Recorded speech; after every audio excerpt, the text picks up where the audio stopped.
총선을 앞두고 통합과 분열을 반복해왔던 정치권. 이번에도 어김없이 정계 개편 이야기가 나옵니다. 통합하면 필승, 분열하면 필패라는 공식 때문인데요. 역대 총선에서는 언제나 정계 개편이 있었습니다. 2004년 총선을 한 해 앞두고 여권은 둘로 나뉘었습니다.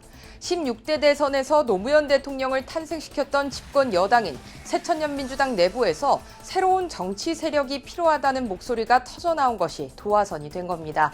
이 과정에서 노 전 대통령 당선을 주도한 친노 진영은 동교동계를 구세력으로 규정했고, 김대중 전 대통령이 탄생시킨 새천년 민주당에서 탈당해 열린우리당을 창당했습니다. 곧바로 이어진 총선에서는 노무현 전 대통령 탄핵을 주도했던 한나라당과 민주당의 역풍이 불어닥쳤고, 열린우리당은 기사회생하면서 과반 의석을 확보했습니다. 그 이후 열린우리당과 민주당은 여당과 야당으로서 정치적 노선을 달리했으나 우여곡절 끝에 양 진영은 2008년 18대 총선을 앞두고 통합민주당이라는 깃발 아래 다시 뭉치게 됩니다. 그 무렵 여당이었던 한나라당은 친이명박, 친박근혜 두 개파 간 갈등으로 몸살을 앓았습니다. 당을 장악한 친이계 주도의 공천에서 김무성, 서청원, 김재원 의원 등 친박계 인사들이 무더기로 공천에 탈락한 건데요.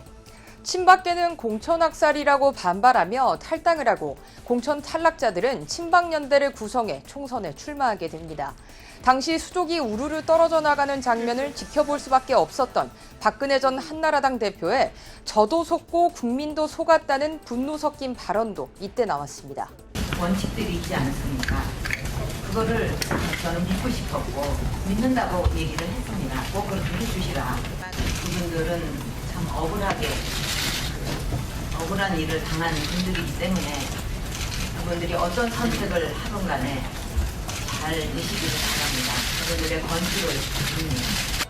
2012년 대선에서 패배한 민주당은 2014년 안철수 신당과 합치며 새정치민주연합이라는 단일 대오를 갖추게 됩니다.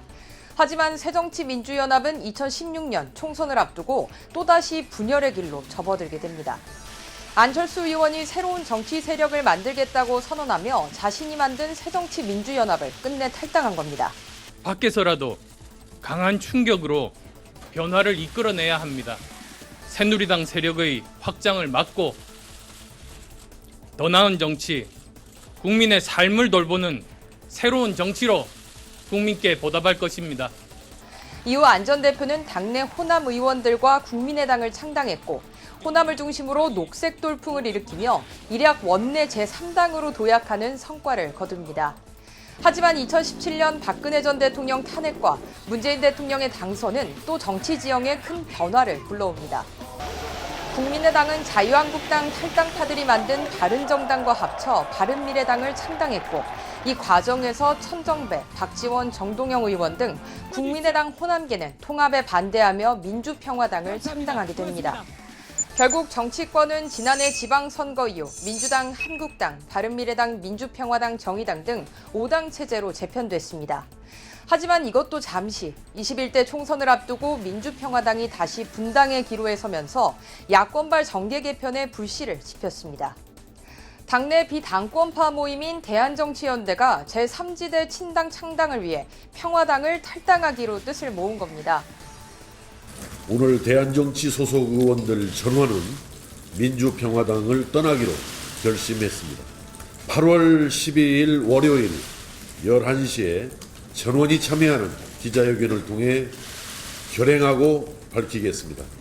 평화당의 분당이 가시권에 접어들면서 한국당 내부에서도 범보수 연대를 위한 구체적인 야권 재편 움직임이 감지되고 있습니다. 한국당 나경원 원내대표가 유승민 의원을 비롯한 바른미래당 비당권파와의 보수 통합론을 공개 제안한 건데, 한국당의 빅텐트 아래 범보수가 결집해 내년 총선 승리를 도모해야 한다는 의미로 해석됩니다. 문재인 정권에 대해서 반대하는 우파의 가치를 같이 할 수 있는 모든 분들이 함께하는 것이 대한민국을 위한 길이라고 생각하기 때문에 저는 그런 의미에서 유승민 의원과의 통합은 매우 중요하다라는. 여야 정당의 이합집산 드라마는 언제나 큰 선거를 앞두고 서막을 올리곤 했습니다. 최근 평화당의 분열과 바른미래당의 내용, 한국당의 보수 통합론 모두 내년 총선에서 살아남기 위한 몸부림으로 볼 수 있는데요. 2016년 총선 이후 연전승을 거둔 민주당에 맞서 야권의 새 판짜기 전략이 내년 총선의 구도를 결정할 주요 변수로 떠올랐습니다. 지금까지 여의도 풍향계였습니다.